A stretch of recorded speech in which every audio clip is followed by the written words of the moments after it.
Welcome back to J Smokehouse. Have you ever had any cannabis flower that was just a little bit too dry and you wish it was just a little bit more moist? My personal issue with too dry a flower is it burns much too quickly and the THC will start breaking down over time. But also remember, you do not want it to be too moist or it will start developing mold. So it's a really fine line between too dry and too moist that you want your cannabis flower. So today I wanted to go over two topics: how to reintroduce moisture to your cannabis correctly, and also how to store your cannabis in order to keep your THC intact as long as possible, or to keep your cannabis as fresh as long as possible. So the first way and the fastest way to reinvigorate your cannabis flower with moisture would be with water vapor, and that would be with boiling water. However, you really don't want to put cannabis flower over boiling water on heat, because you don't want to be cooking your flower at the same time. And this is not a way that I personally reinvigorate my cannabis with moisture. It's just one way I know, and it's supposed to be the fastest. So what you would do is you would take water and boil it. And after the water is boiling, you will remove it. Now remember that, you will remove it from the heat. Once you remove it from the heat, then you will put your cannabis flower in some kind of receptacle and place it above the steam. That water vapor will come up and reinvigorate your flower, and it will do it very quickly, so you do not want to leave it there very long. You also really don't want a lot of heat to be touching your flower.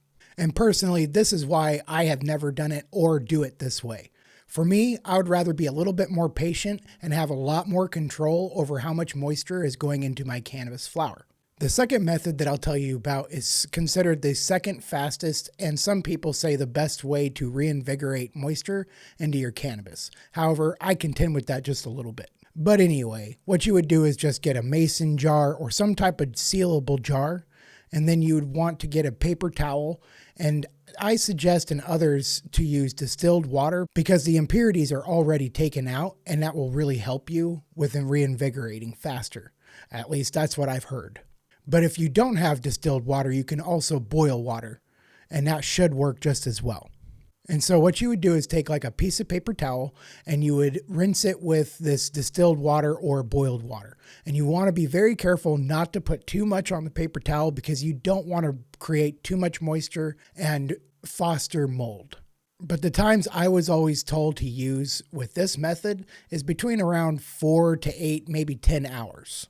Now, the third way I'm going to tell you, and I do use this personally, and it's the one I suggest if you really want to have the most control, and that is just use a piece of bread. Now, some will suggest to soak the bread just like you do the paper towel, but I do not do that. I find that a nice piece of fresh bread has just enough moisture, but it does take a little bit longer. I usually let it sit for around 8 to 12 hours, maybe a little bit longer, maybe a little bit shorter, depending on how much I want to reinvigorate my flower. Now, before I go any further, I want you to know I'm not a doctor, I'm not a physician, I have no medical experience. This is all just knowledge that I've gained and research that I've done. Now, very importantly, when you're using a piece of bread, you do not want it to be touching your cannabis flower. I mean, like breadcrumbs alone will become a nuisance, trust me.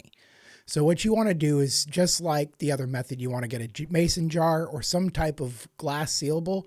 You can use plastic, but I suggest glass so that it's not getting mashed. And also, I just find that glass is a lot safer and cleaner to use than plastic. But anyway, so you get your container and you put your cannabis flower in there. Now, what I do is I get an extra Ziploc bag and I'll put my piece of bread in that.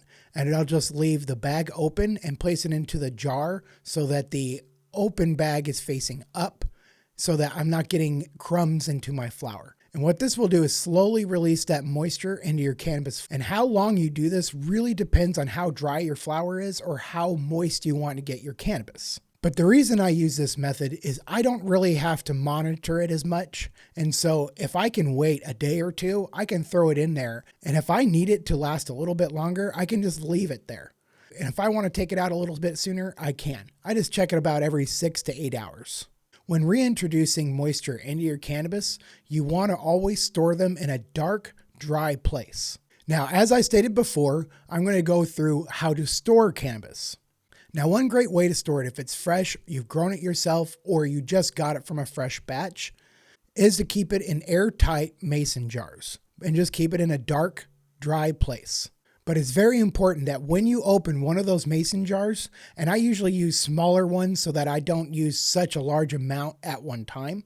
But if you take a long time to use it, you're really releasing that moisture. Every time you open a mason jar, it has slowly sucked out a little bit of moisture from that cannabis. And as soon as you reintroduce oxygen, it will start pulling a lot of that moisture out.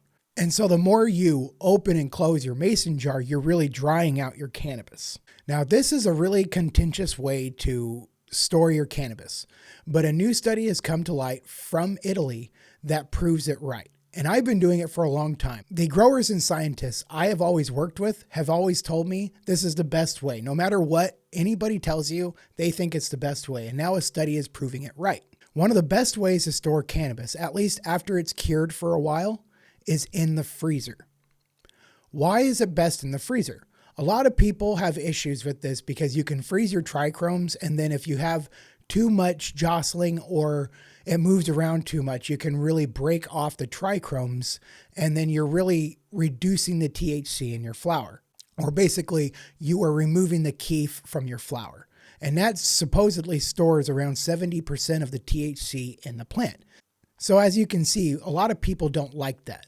However, one way to fix that is to not use Ziploc bags or plastic bags. Use glass mason jars. That way, if you're very careful with handling them, you're not jostling them, you're not mashing them, you're not breaking off those trichromes. Now, this study went through several ways of storing your cannabis. In a dark place, in a humid dark place, in a dry dark place, in a light place, and also in a refrigerator and a freezer. Now, interestingly enough, one of the worst ways to store your cannabis is in the refrigerator because it's so hard to monitor humidity in the refrigerator. Even if you have a humidity controlled drawer, as you know, when you put fruit in one of those, it will still mold over in about a week or two. So it's just really not a great way to store cannabis. The second best way was in a dark, dry place, but still it looks like the THC degraded about 10%.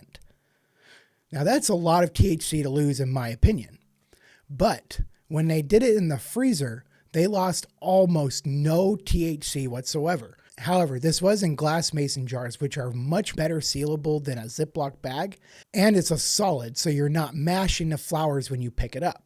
So I've actually stored cannabis for a long time in the freezer in mason jars, and it's worked very well for me. And as many people know or might know if they've been to a dispensary, is a lot of the flower you can get there is very dry. And this really concerns me because I guarantee you when they're weighing that flower, it is not dry. So I really don't like a dispensary that is weighing their stuff beforehand. I understand that there's a lot of security, but I've been to dispensaries where they have the product where you can see it, they weigh it in front of you, they allow you to smell it and see it, and that's really nice. And then there are dispensaries where they don't let you see anything. They don't even let you look at the container until you paid for it. But I'm going to save this for next week. I really want to go into an episode covering dispensaries, both good and bad. And if you are interested in seeing this video on dispensaries, please let me know. I'm finding a lot of issues with dispensaries, and I really don't like that because that's a place where a lot of people who like to use medicinally are going for information. And so I'm going to cover this next week. And as always, you can find links to reports and studies supporting what I'm saying in the descriptions of my videos. Now, if you enjoyed this video or you learned anything, please leave a like and a comment and let me know what you think. And also, please don't forget to subscribe and hit that bell button so you can stay up to date with videos coming out in the future. And now, as always, Jay is going to go smoke a J.